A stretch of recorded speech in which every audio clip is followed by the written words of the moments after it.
Sam Pitroda के inheritance tax यानी विरासत कर वाले बयान पर सियासी बवाल मचा है। भारतीय जनता पार्टी ने सैम पित्रोदा के बयान को लेकर कांग्रेस पर सियासी वार शुरू कर दिए हैं, तो वहीं कांग्रेस भी उनके बयान से पल्ला झाड़ती हुई नजर आ रही है। छत्तीसगढ़ के अंबिकापुर में एक चुनावी रैली के दौरान पीएम मोदी कांग्रेस की मंशा पर सवाल उठाते हुए कहते हैं, अब ये पंजा माता पिता से मिलने वाली संपत्ति भी छीन लेना चाहता है। अब कांग्रेस का कहना है कि वो इनहेरिटेंस टैक्स लगाएगी, माता पिता से मिलने वाली विरासत पर भी टैक्स लगाएगी। आप जो अपनी मेहनत से संपत्ति जुटाते हैं वो आपके बच्चों को नहीं मिलेगी, बल्कि कांग्रेस सरकार का पंजा उसे भी आपसे छीन लेगा। दरअसल ये पूरी बहस शुरू होती है कांग्रेस नेता राहुल गांधी के एक बयान से। राहुल ने अपने बयान में कहा था कि अगर चुनाव बाद उनकी सरकार सत्ता में आई तो एक सर्वे कराया जाएगा और ये पता लगाया जाएगा कि किसके पास कितनी संपत्ति है। राहुल गांधी के इस बयान के बारे में जब सैम पित्रोदा से पूछा गया तो उन्होंने अमेरिका में लगने वाले इनहेरिटेंस टैक्स का जिक्र कर दिया। हम फाइनेंशियल और इंस्टीट्यूशनल सर्वे करेंगे, ये पता लगाएंगे कि हिंदुस्तान का धन किसके हाथों में है, कौन से वर्ग के हाथ में है।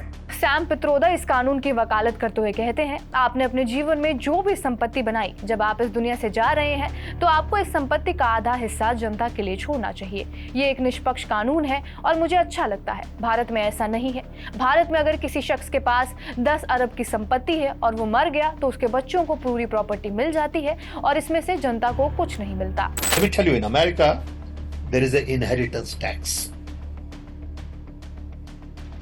So if, let's say, one has $100 million worth of wealth, and when he dies, he can only transfer probably 45% to his children. 55% is grabbed by government. Now that's an interesting law.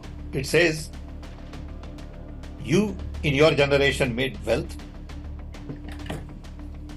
You are leaving now, you must leave your wealth for public. Not all of it, half of it. Which to me sounds fair. In India, you don't have that. If somebody is worth 10 billion and he dies, his children get 10 billion. Public get nothing. अब समझ लेते हैं ये inheritance tax यानी विरासत कर क्या होता है।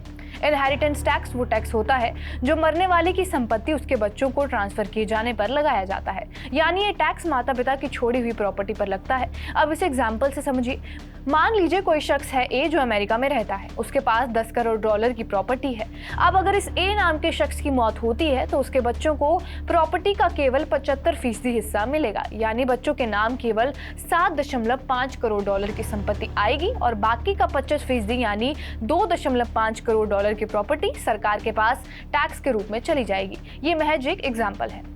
इनहेरिटेंस टैक्स कितना लगेगा, किस पर लगेगा, ये इस बात पर डिपेंड करता है कि मरने वाला शख्स कहाँ रहता था और उसका उत्तराधिकारियों के साथ क्या रिश्ता था। अमेरिका के केवल 6 राज्यों में ये टैक्स लागू है। इनमें Iowa, Kentucky, Maryland, Nebraska, new Jersey और पेंसिल्वेनिया राज्य शामिल है। इन राज्यों में इनहेरिटेंस टैक्स की दरें अलग अलग हैं। कई राज्यों में टैक्स की दर 1% भी हो सकती है तो कहीं 25% भी। आयोवा में 2025 तक इनहेरिटेंस टैक्स खत्म कर दिया जाएगा। अमेरिका के अलावा दुनिया में कई ऐसे देश हैं जहां इनहेरिटेंस टैक्स लगाया जाता है। taxfederation.org रिसर्च के एक सर्वे के मुताबिक इनहेरिटेंस टैक्स लगाने वाले देशों में Japan, South Korea, France, Britain, Spain, Ireland, Belgium, Germany, Chile, Greece, Netherlands, Finland, Denmark, Iceland, Poland, Switzerland और इटली शामिल हैं। इनमें से कई देशों की सरकारें 50% से भी ज्यादा विरासत कर वसूलती हैं। बहरहाल आपका इस वीडियो पर क्या कुछ कहना है हमें कमेंट बॉक्स में जरूर बताएं। बाकी देश और दुनिया की तमाम बड़ी खबरों के लिए बने रहे हमारे साथ TV9 डिजिटल पर।